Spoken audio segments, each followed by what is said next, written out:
сыйлық ретінде берілген қаражат екенін қалай дәлелдейді? Ол азамат мемлекеттік кірістер органдарына өзінің түсініктемесін беру керек. Яғни осы мобильді аударымдарды бақылау биылғы жылдың 1 қаңтарынан бастайды делінген. Енді бірінде 2025 жылдан бастап күшіне енеді деген ақпарат бар. Қайсысы дұрыс? Біз деректерін алдық банктерден. 8.000-ға жуық азаматтың дерек келіп түсті. 2024 жылдың басынан бастап мемлекет тарапынан кәсіпкерлерді тексеруге қатысты мораторий тоқтады. Кәсіпкерлер үшін не өзгерді? Бізде 760 салық төлеуші осындай жоспарлы салық тексеруге енді. Кім болса соған барып, осыған барғым келіп тұр деп бармаймыз тексеруге. Осы тексеру деген нәрсені біз енді естісек, оның артында сыбайлас жемқорлық тәуекелдері көз алдымызға елестейді. Сіз егер жұмысыңызды адал істесеңіз, барлығын заң бойынша істесеңіз, сіздің ешқандай қорқатын нәрсеңіз жоқ.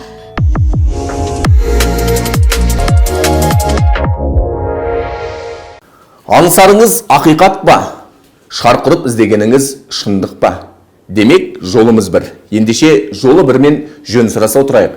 Сіздер көз сүзіп отырған Айқын YouTube арнасы, оның жүргізушісі мен Қайнар Жұмағожа. Ассалаумағалейкум, ардақты ағайын.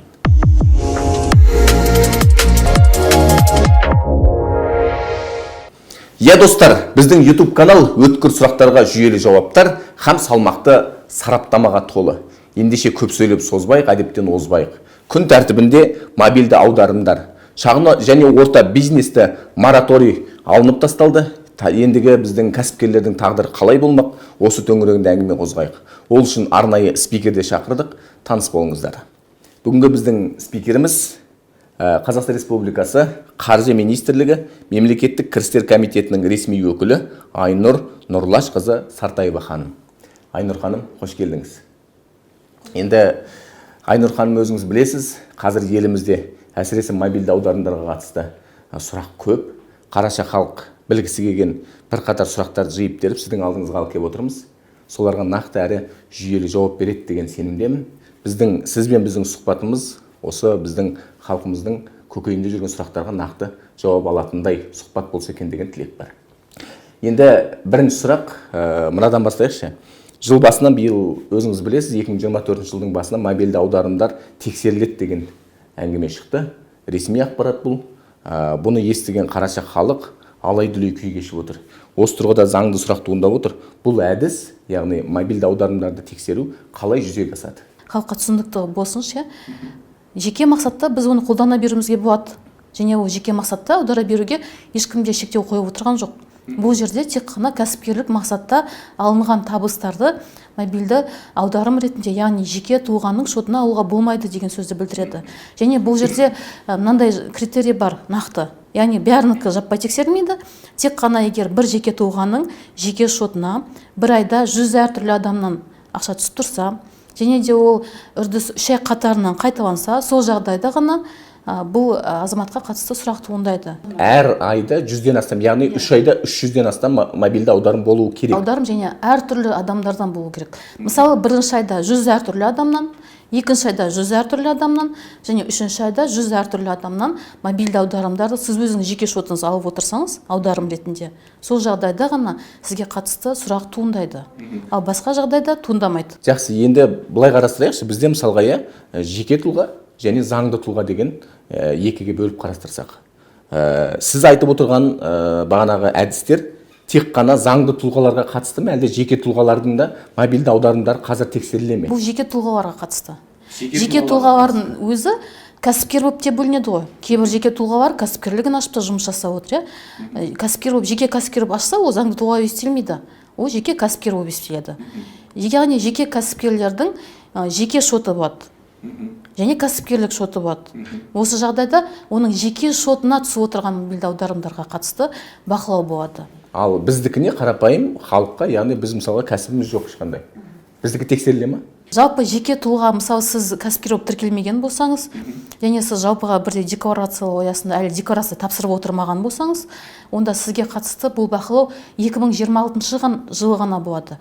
Және ол 2025 жылдың қорытындысымен, яғни сіз 2025 жыл бойына осыны жаңағы мен айтқан 100 әртүрлі адамнан ай сайын 3 ай қатарынан аударым алып отырсаңыз, сол жағдайда 2026 жылы сізге қатысты ақпаратты бізге банк беретін болады. Ал қазіргі уақытта ол берілмейді. Қазіргі уақытта тек қана кәсіпкерлерге, яғни оның жеке есеп шотына түскен мобильді аударымдар ғана сіздерде бақылауда болады. Кәсіпкерлерге де қатысты бақылау былай болады. Кәсіпкерлер, өздеріңіз білесіздер, енді естіген шығарсыздар, 2024 жылы жалпыға бірдей декларация аясында жеке тұлғаның декларациясын тапсырады. Және де бұл негізі кезең-кезеңмен енгізілетін бақылау тұр ғой, жаңағы өзіңіз айтып отырған мобильді аударымға қатысты бақылау. Кәсіпкерлерге қатысты ақпарат 2025 жылы, келесі жылы ғана бізге келеді. Және де ол биылғы жылдың қорытындысымен келеді. Яғни 2024 жыл аяқталды. 2024 жылдың қорытындысымен бізге банктер ақпарат жібереді. Мына жеке тұлға 3 ай қатарынан осындай 3 айда әртүрлі 100 адамнан ай сайын алып отыр мобильді аударым деп. Сол жағдайда ол кәсіпкерге хабарлама жіберіледі. Содан кейін ары қарай оның шаралары қолданылады. Енді бұл жерде салық заңнамасы бар ғой бізде. Әртүрлі осындай бақылау шаралары жүргізу барысында алдымен біз әртүрлі үшінші жақтан ақпарат аламыз. Мысалы, осы жағдайда мен айтып отырған нақты мысалы, мобильді аударымға қатысты банктен ақпарат келеді. Банктен ақпарат келгеннен кейін ол ақпарат өңделеді. Және де осы өңделген ақпараттың негізінде бұл адамдарға хабарлама жолданады. Хабарлама электронды түрде немесе қағаз түрінде де жолдануы мүмкін. Егер оның электрондық цифры қолтаңбасы болса, онда ол электронды түрде оған жолданады. Және де сол хабарламаны алғаннан кейін ол азамат мемлекеттік кірістер органдарына өзінің түсініктемесін беру керек. Жаңағы аталған ақшаның оған қайдан келіп жатқандығы және қандай мақсатта келіп жатқандығын ол түсіндіріп беру керек. Осы жерде егер де оның шынымен де аталған ақшаны кәсіпкерлік мақсатта алып отырғандығы анықталса, ол осы жаңағы табысынан салығын төлеу керек болады қосымша. Және де өткен кезеңі, мысалы кәсіпкер ғой, ол мысалы оңайлатылған декларация негізіндегі салық декларациясын тапсырып отырады, жарты жылда бір рет, онда ол өткен жылдың мысалы қорытындысымен декларацияда көрсетпей отырған табысын және анықталған қосымша табысын қосымша көрсетіп декларация тапсыру керек болады. Және де сол табысынан 3% қосымша салығын төлеу керек болады. Өзіңіз білесіз, той томалақ бар, өлім жетім бар, енді Алла бетін аулақ қылсын. Дегенмен өмірде бар жағдайлар. Сондай жағдайларда мысалға мынандай ғана қарапайым бір сұрақ қояйыншы. Сіздер соңғы 3 айда оған үздіксіз 100 мобильді аударым болмау керек деп отырсыздар да. Мысалға биылғы жылы қаңтар айында бір қарындасымызды ұзаттық. Оған кішігірім бағанағындай ұзату тойын жасадық. Сосын ақпан айында біз оны алдық та ұзатылған қарындасымыздың бағанағындай өз жұрты бағанағы ел жұртты жинап кішігірім той томалақ жасады. Оған беретін сый сияпатымыз бар. Содан кейін барып 3-ші айда бардық та біз бағанағы қарындасымыздың той өтті дүркіретіп. Яғни 3 ай қатарынан той томалақ болды. Оған аударымдар кетті. Ертеңгі күні олар сіздерге қалай дәлелдейді? Я ол бағана тойға да жасалған, яғни бір сыйлық ретінде берілген қаражат екен қалай дәлелдейді? Енді бұл жерде біріншіден осы 3 жағдайда да бір адамның шотына түспейді ғой ақша. Мысалы үшін бірінші жағдайда мысалы қыз жақтың мысалы әке-шешесінің біреуінің шотына түсуі мүмкін. Екінші жағдайда жігіт жақтың біреуінің әке-шешесінің шотына түсуі мүмкін ақша, Ал енді үшінші жағдайда жаңағы жас жұбайлардың бірінің немесе жаңағы соңғы жігіт жағының жеке шотына түсуі мүмкін. Енді барлық жағдайда бұл жерде біріншіден 3 ай қатарынан бұл осы той жасаған кезде түсу ықтималдығы өте төмен біріншіден. Екіншіден дәл сондай жағдай болып, осы тойдың барлығын атқарып жатқан бір адам болып, бүкіл ақшаның барлығы соның жеке шотына түскен жағдайда да ол жаңадан бұл қоғамның бір кірпіші ғой. Отбасы құрылды, отбасы құрылғандығы жөнінде құжаттары бар, олардың барлығы заңдастырылған, Сол құжаттарын көрсетіп, осындай менде той жасалғанбыз, осындай деректер бар, мінекей құжаттарым деп бізге түсініктемесін берсе де, бұның барлығы қабылданады. Енді мынандай бір сұрақ болып тұр сізге. Кейбір ақпарат көздерінде, біздің яғни осы мобильді аударымдарды бақылау биылғы жылдың 1 қаңтарынан бастайды делінген. Енді бірінде 2025 жылдан бастап күшіне енеді деген ақпарат бар. Қайсысы дұрыс? Енді бұның сіз сұрағыңызды дұрыстап түсінікті жауап беру үшін мен оның тарихына оралайын. Негізі мобильді аударымдарды ол баста банктер бізде енді жақсы банк саласының финтех саласы жақсы дамып келе жатыр ғой, ол шетелде деп мақтанып жүрміз, жақсы осында мобильді аударымдарды енгізді, басқа да әртүрлі ішіндегі функционалдар бар. 2019-20 жылдары бастап енгізілді. Сол кезден бастап бізге мемлекеттік кірістер органдарына көптеген шағымдар түсе бастады. Мына кәсіпкерлер мобильді аударыммен ақша қабылдайды, я чек бермейді деген сияқты. Бірақ сол жылдары бастап енді ойланып, осы жаңадан пайда болған технологияның ары қарай салық төлеуден жалтару мақсатында қолданып отырған кәсіпкерлердің бар екендігін көзіміз жетіп отырғаннан кейін жаңадан салық бақылау түрін іске қосу керек болғандығы жасырын емес. Өйткені көп тұтынушылардың өзі кәдімгі қарапайым Қазақстанның халқы көп шағымдар жолдай бастады, осындай жағдайлар болып жатыр деп. Содан кейін 2022 жылы елімізде мобильді төлемдер деген заңға ұғым енгізілді.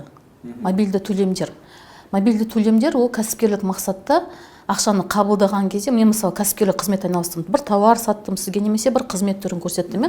Сол жағдайда сіз маған төлеген кезде менің кәсіпкерлік шотыма түсетін ақша ол мобильдік төлем. Ал жаңағы айтып отырған мобильді аударым ол мобильді төлемге жатпайды заң бойынша. Және осы жерде қаржы министрінің тиісті бұйрығы да 2022 жылы қолданысқа енді. Жаңағы мен басында айтып кеткен әр ай сайын 100 әртүрлі адамнан мобильді аударым түскен жағдайда және 3 ай қатарынан қайталанған жағдайда деген критерий осы бұйрықпен бекітілді.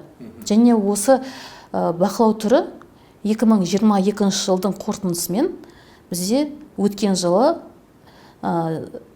осы қазіргі уақытта мемлекеттік қызметшілер, оларға теңестірілген азаматтар және олардың жұбайларына қатысты бақылау жүріп жатыр. 2023 жылы біз деректерін алдық банктерден. 8.000-ға жуық азаматтың дерегі келіп түсті. Бұл жерде мемлекеттік қызметшілер, олардың жұбайлары, оларға теңестірілгендер, қызметшілерге, сонымен қатар ұлттық компанияның бірінші басшылары болды.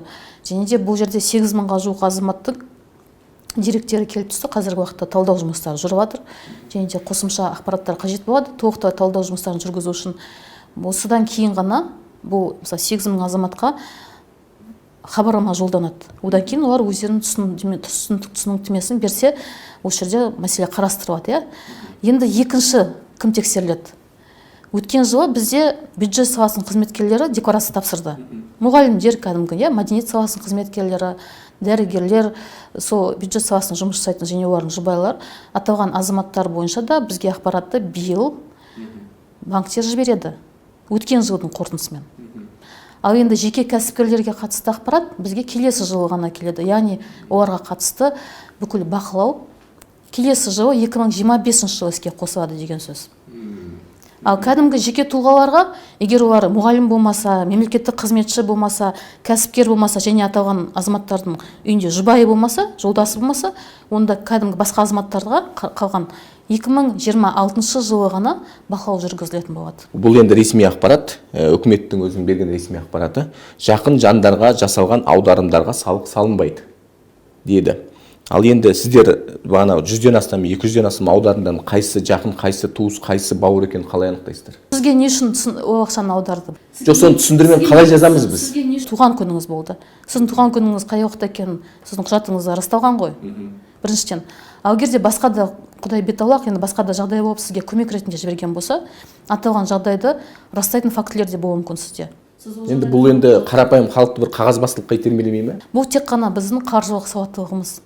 Қарапайым, мысалы, кез келген адам жеке мақсатта пайдаланатын ақшаны және кәсіпкерлік мақсатта пайдаланатын ақшаның аражігін бөле білу керек. Мысалы үшін, сіз ойлаңызшы, егер мына жерде не себептен ондай сұрақ туындайды?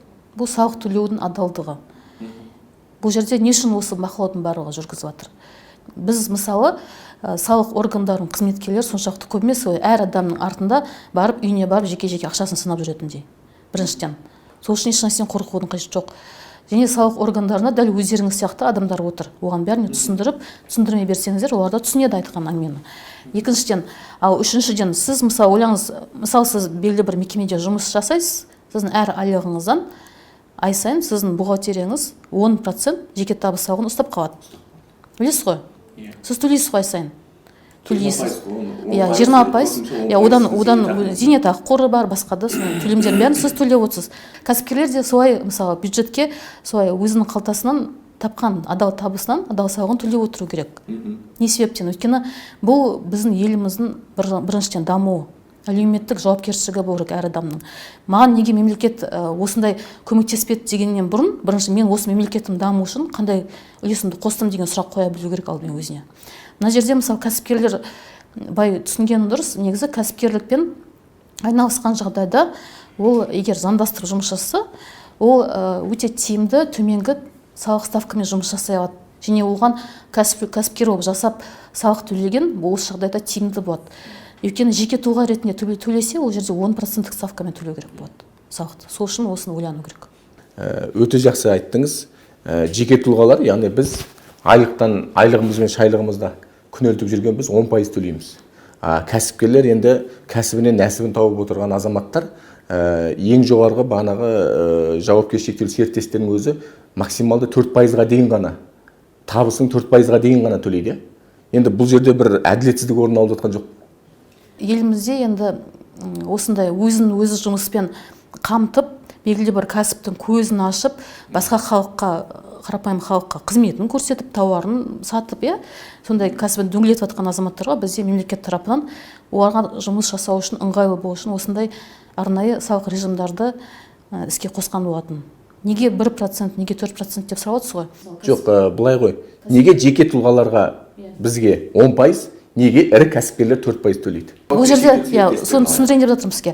Бизнес субъектілері, олар бұл салығын төлеген кезде таза табысынан емес, таза пайдасынан емес, яғни маржасынан емес, жалпы обороттан төлейді, жалпы табыстан. Мысалы үшін ол сол табыс табу үшін белгілі бір шығындарды шекті, мысалы, шығындарды төледі. Мысалы, бір тауарды сатып алды, оның үстінен аз ақша қосып, оны қайтадан сатты, мысалы. Немесе басқа бір тауар түрін өзі, мысалы, бірнәрсе пісіріп сатып жатыр, немесе тағы бірдеңке. Сондай жағдайларда ол белгілі бір шығындары бар. Осы шығындарды аталған 1%, 4% ставканы қолдану барысында ол ескермейді. Яғни ол шығын ретінде табысынан алып тастамайды. Ол жалпы тапқан табысынан осы салықты төлейді. Сондықтан осылай есептеп келген кезде оның салықтық ауыртпашылығы жалпы бұл адекватты деп есептеледі.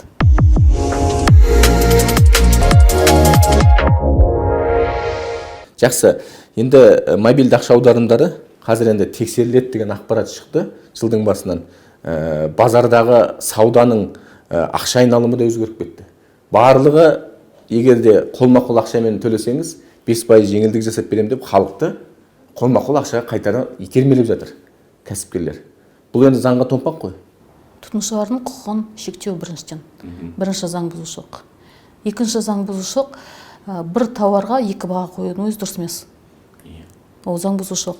Үшіншіден, бұл жерде егер ол бақылау касса машинасының чегін бермесе, үшінші заң бұзушылық.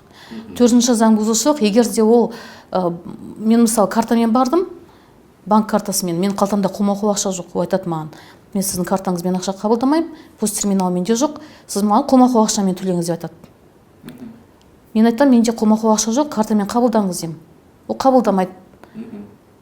Төртінші заң бұзушылық. Осы жерде қараңыз, мысалы, мен егер де бұндай жағдай менде кездессе, мемлекеттік кірістер органдарына шағым түсіре аламын. Мен байланыс номері бар, 1414 байланыс орталығы бар. Одан бөлек мемлекеттік кірістер басқармаларында консультативті орталықтар бар бізде әрбір ауданда. Сонда бар шағымданса болады, немесе өтініш деген ЕГОВта порталда мүмкіндік бар, электрон цифрлы қолтаңбамен. Сонда өзінің шағымын жазып жіберсе болады. Ол жағдайда аталған кәсіпкерге қатысты бізде осындай шағымдардың бәрі жинақталады. Және алдағы уақытта бұл кәсіпкерге қатысты, мысалы бізде тәуекелдерді басқару жүйесі бар ғой. Сол жағдайда, мысалы азамат белгілі бір кәсіп түрімен айналысатын азаматтарға қатысты, оның осы адал кәсіпкер емес екен, адал салық төлемей отырған осындай несін, репутациясын нашарлата береді. Және бұл алдағы уақытта оған қатысты бақылау шараларын жүргізген кезде осы басшылыққа алынады. Сол үшін енді адал жұмыс жасаған дұрыс әрине. Дұрыс айтасыз. Енді өзіңіз ғана бағана айттыңыз, 2023 жылы мемлекеттік қызметшілер, оларға теңестірілген адамдар және олардың жұбайлары мобильді қосымшалар тексерілді деп. Енді әлі нәтиже шыққан жоқ қой. Әлі талдау жұмыстары жүріп жатыр. Заң бұзған шенеуніктер болса, сіздер оны ресми айтасыздар ма? Деректері ол құпия болып естіледі. Сондықтан да ешқандай, мысалы, сол тізімге түсіп қалған жағдайда, абайсызда түсіп қалған жағдайда да азаматтар ол ақпараттың сыртқа шығатынына қорықпау керек. Мысалы, бір мысал келтірейінші, осы жерде 8.000 адамның ішінде бір мемлекеттік қызметші, бір келіншек бар екен. Ол өзінің енді туған ағасына өзінің банктік картасын енді такси етіп жүрген болу керек ағасы, соған уақытша пайдалануға берген, иә. Сонда ол такси жүргізіп отырып, сол өзінің мемлекеттік қызметші жұмыс жасайтын қарындасының шотына аудара берген ақшаны. Ең соңында ол банктік осы картасына 100-ден астам адамнан 3 ай қатарынан алған болып шыққан. Ол жағдайлардың бәрі де мысалы ескеріледі. Және осы жерде, бұл жерде мысалы қаржылық сауаттылыққа қайтып келеміз. Жеке адам өзінің шотын жеке мақсатта ғана қолдану керек, ол басқа бір үшінші, екінші адамға беруге болмайды, пайдалануға. Ертең өткен жауапкершілік аталған адамның өзінің мойнында болады. Өзіміз барлығымыз банкке барып карта ашқан кезде біз белгілі бір міндеттемені мойнымызға аламыз ғой. Мысалы, жалақы алу үшін банктік картаны ашамыз. Сол кезде банктік келісімнің ішінде мынандай бір тармақ бар. Аталған банктік шот кәсіпкерлік мақсатта қолданылмайды деген.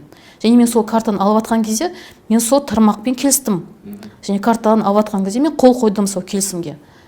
Яғни мен сол келісімнің талаптарын орындауым керек. Осы бір өзгерісті үкімет уақытылы қабылдады дегенмен келісесіз бе, әлі уақыт керек пе еді кәсіпкерлерге? Уақыт керек дегенде менің ойымша мемлекет кәсіпкерлерге мүмкіндігінше барынша қолдау жасап отыр осы уақыттың өзінде. Өздеріңіз білсеңіздер, 4 жыл тексеруге мораторий болды, оның алдында 20-шы, 21-шы, 22-шы жыл 3 жыл қатарынан микробизнес пен шағын бизнес субъектілері табыс салығын төлеуден босатылған болатын. Оның өз қаншама колоссалды өте үлкен қолдау. Мысалы, қазір қарасақ, осы 3 жыл ішінде табыс салығынан босатылған. Бұл жерде $500 триллион теңгеге жуық олар салығын төлеген жоқ. Өздерінің қалтасына қалды ақша. $500 триллион теңге, 554 миллиард теңге. Ол қаншама ақша, ол бюджет сонша ақшаны жоғалтты сол жылдары, осы 3 жылда. Бірақ ол кәсіпкерлердің қалтасына қалды. Енді ол мемлекеттің қолдау емейне. Қалай ойлайсыз? Негізі мемлекет өз тарапынан барынша қолдау жасап отыр, және өте ыңғайлы салық режимдарын қазір жасап отырғандығы да жасырын емес. Қазіргі уақытта мысалы ойласақ, көбісі енді қосылған құн салығын төлегісі келмейді, өзінің бекітілген деңгейінен асып кетсем мен қосылған құн салығын төлеймін деп уайымдайды. Осы жерге келгенде мысалы қазір бөлшек салық негізіндегі арнау салық режимі бар. Оның өте қолайлығы сонша, мысалы бір жылдағы оның табысы 2,2 миллиард теңгеге дейін болса осы режимді қолдана алады. Және ол 200 тұлғаны, 200 жеке адамды өзіне жалдамалы жұмысшы ала алады. Яғни бұл жерде ол қосылған құн салығынан босатылып отыр.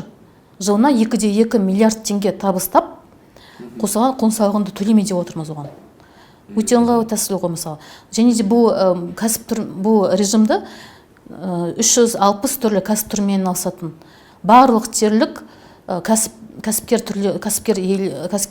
қолдана алады. Бұл жерде тек қана мұнай, акцизделетін өнімдерді өндіретін азамат, кәсіпкерлер жоқ, сондай сияқты әртүрлі жекелеген қызмет түрімен айналысатын кәсіпкерлер жоқ, қалған кәсіпкерлердің бәрі бұл режимді қолдана алады. Өзіңізді айттыңыз, 2024 жылдың басынан бастап мемлекет тарапынан кәсіпкерлерді тексеруге қатысты мораторий тоқтады. Кәсіпкерлер үшін не өзгерді? Кәсіпкерлер үшін ешнәрсе өзгерген жоқ. Біз салық органдары ешқандай да салықтық тексеруді бастаған кезде кездейсоқ бір кім болса соған барып, осыған барғым келіп тұр деп бармаймыз тексеруге. Оның бекітілген өзінің заң нормалары бар. Кәсіпкерлік кодекс бар, салық кодекс бар, сонда бекітілген нормалар бар. Егер де бұл мысалы кәсіпкер жиі заң бұзатын болса, өзінің салығын төлеуден жалтарып отырса, әртүрлі осындай тәуекелдерді басқару жүйесі бар, ақпараттық жүйе бар. Осы ақпараттық жүйеде оның бүкіл салық органдарына тапсырып отырған салық есептілігі және басқа да кәсіпкерлермен, оның контрагенттермен жұмысы барлығы ескеріледі. Және де осындай тәуекелдері өте жоғары болған жағдайда ғана оған қатысты салықтық тексеру тағайындалады. Және яғни бұл жерде мысалы қазір айтып өтейік, мысалы биыл мораторий жоқ, иә, мораторий жоқ. 2024 жылдың бірінші жартыжылдығына бізде 760 салық төлеуші осындай жоспарлы салық тексеруге енді. Жоспарда 760 салық төлеуші бірінші жартыжылдықта. Сіздер сол уақытта тексеру жүргізіледі оларға? Тек сол 760 салық төлеушіге қатысты сауықтық тексеру жүргізіледі. Енді бұл жерде мен сізге айтқан 760 кәсіпкерге қатысты тексеру болады дедім ғой бірінші жартыжылдықта. Одан бөлек тағы да жоспардан тыста тексерулер болып жатады.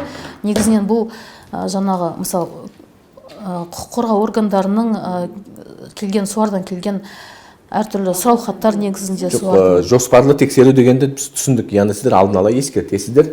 Ол ескерту қанша уақыт бұрын, бір ай бұрын ескертесіздер ме? Жоқ, ол енді мысалы өткен жылдың аяғында бізде бұл тізім жарияланып қойды.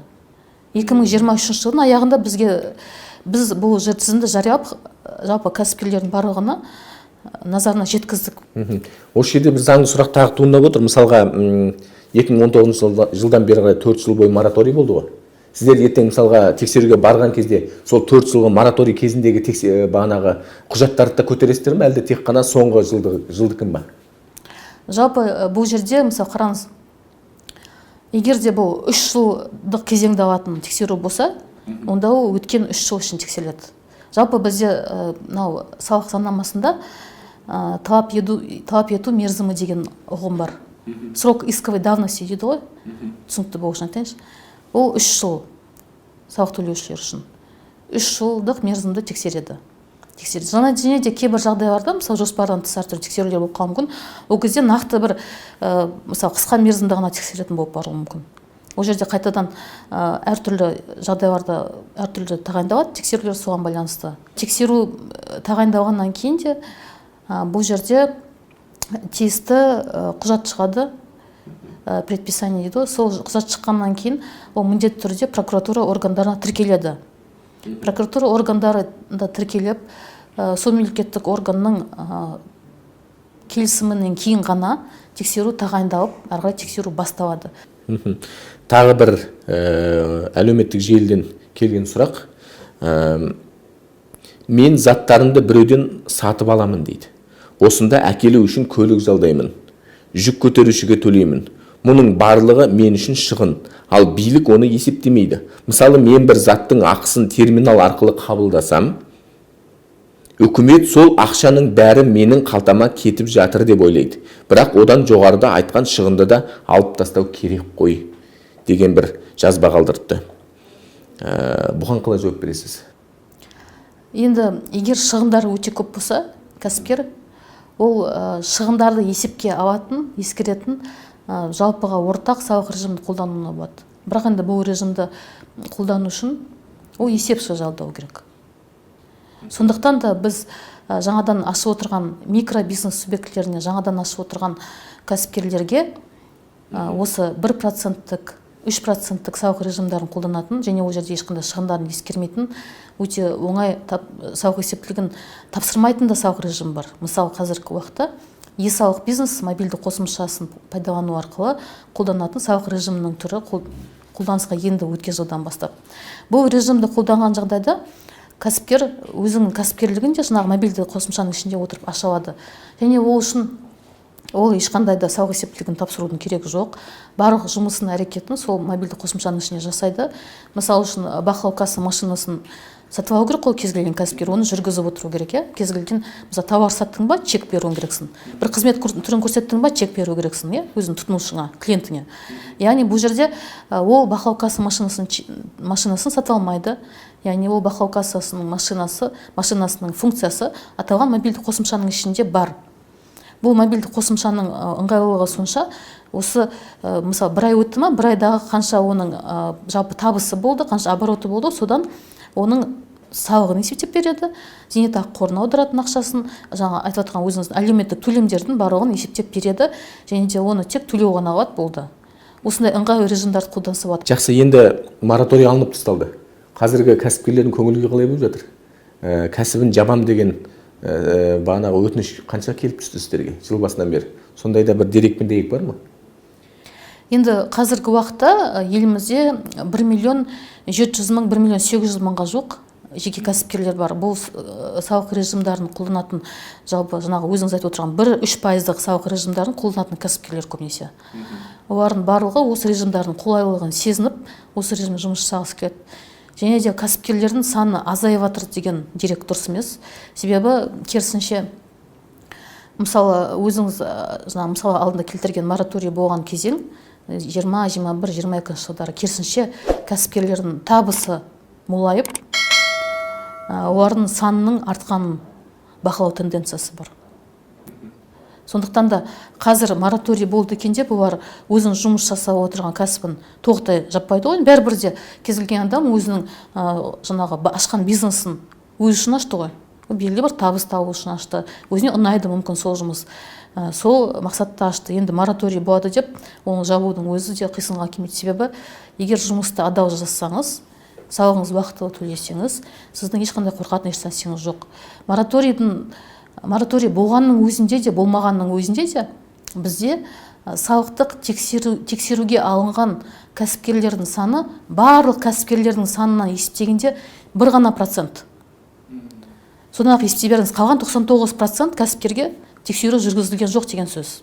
Осы тексеру деген нәрсені біз енді естісек, оның артында сыбайлас жемқорлық тәуекелдері көз алдымызға елестейді. Рас па? Осымен сіздер қалай күресесіздер? Әлде оның барлығы қазіргі уақытта электронды форматқа өтіп кетті? Жеке адамдардың арасында қатынас болмай ма тексеру кезінде? Осы жерде нағыз цифровизацияның дамуы көмектеседі. Өйткені қазіргі уақытта барлық ақпарат дерлік цифрландырылған, барлық салық есептілік электронды түрде ақпараттық жүйеде бар. Бізде жалпы осы салық кеден органдарының қызметін жүзеге асырып отырған кезде көрсететін мемлекеттік қызмет түрлерінің 98-98%-нан астамы электронды түрде, цифрлық түрде алынған. Салық төлеушілердің, кәсіпкерлердің тапсыратын декларациясының өзі 98-99%-ға дейін небәрі 1% ғана қағаз түрінде тапсырады декларацияны. Қалған 99% электронды түрде тапсырады. Яғни осы жерде өзіңіз де біліп отырғандай, бүкіл осы қолданылатын шаралардың бәрі цифрлық жүйемен байланысты болғандықтан, бұл жерде заңды аттап өту өте қиын. Және егер де сол заңды аттап өтуге бекем алған жағдайда да кез келген жеке тұлғалар, онда оны білген азамат, бізде сенім телефондары бар. Сенім телефондарына хабарласса болады, оны оперативті түрде аталған жұмыстар бойынша оны назарға алынады. Жеке тұлғалар бағана ғана айттық қой әңгімеміздің әліппесінде 10% төлейді, кәсіпкерлер 1% төлейді. Неге ондай болса, қарапайым халық кәсібін ашып, заңды 1%-ын төлеп жұмыс істей беруге қашады? Қаржылық сауаттылықтың төмендеуі, біріншіден төмен болуы. Екінші себеп, ол салық органына барып отчет тапсырам ба деп қорқады. Ол ойлайды, бір салық органда бір жаңағы менің декларациямды қабылдамайды, немесе мені ертең келіп жаппай тексереді деп содан қорқады. Одан қорқудың қажеті жоқ. Өзім айттым ғой сізге мысал келтіргенде. Мысалы 100% кәсіпкердің 1% ғана салықтық тексеруге ілінген. Яғни бұл жерде сіз егер жұмысыңыз адал істесеңіз, барлығын заң бойынша істесеңіз, сіздің ешқандай қорқатын нәрсеңіз жоқ. Сіздің мемлекет сізге ұсынып отырған тиімді тәсілдердің біреуін таңдап, кәсіпкер болып тіркеліңіз, жұмысыңыз жасаңыз адал. Адалынан еңбек етіңіз. Адалынан еңбек етіңіз. Bir жағынан мемлекетіңіздің дамуына да өзіңіз үлесіңіз қосқан болады.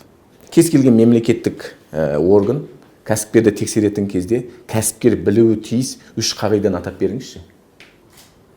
Егер сізге салық органынан тексеру келіп түссе, онда сіз ең алдымен осы тексерудің заңды тағайындалғанын растайтын құжатты талап етуіңіз керек.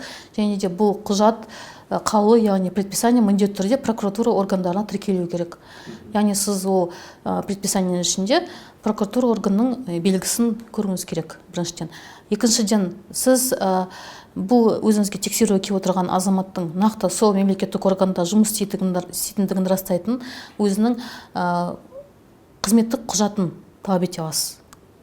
Үшіншіден, аталған тексеруші сізге ресми түрде сұрау салып сұраған осы құжаттарды ғана ұсынуға құқығыңыз бар. Егер қосымшадағы құжаттар ұсын деп сұрап жатса, онда оның барлығын ресми түрде сізден сұрасын.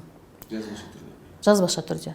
Және де егер де өзіңіз айтқандай жаңағы бармақ басты, көз қысты сияқты әрекеттер болып жатса, белгілі бір заң бұзушылықтарға жол берілгендігі анықталып жатса, онда сіз белгілі бір осындай себептердің барлығын келтіріп, мемлекеттік кірістер комитетінің сенім телефонына хабарласып, осындай жайлардың орындалғандығы жөнінде шағымыңызды жолдай аласыз. Рахмет, Айнұр ханым.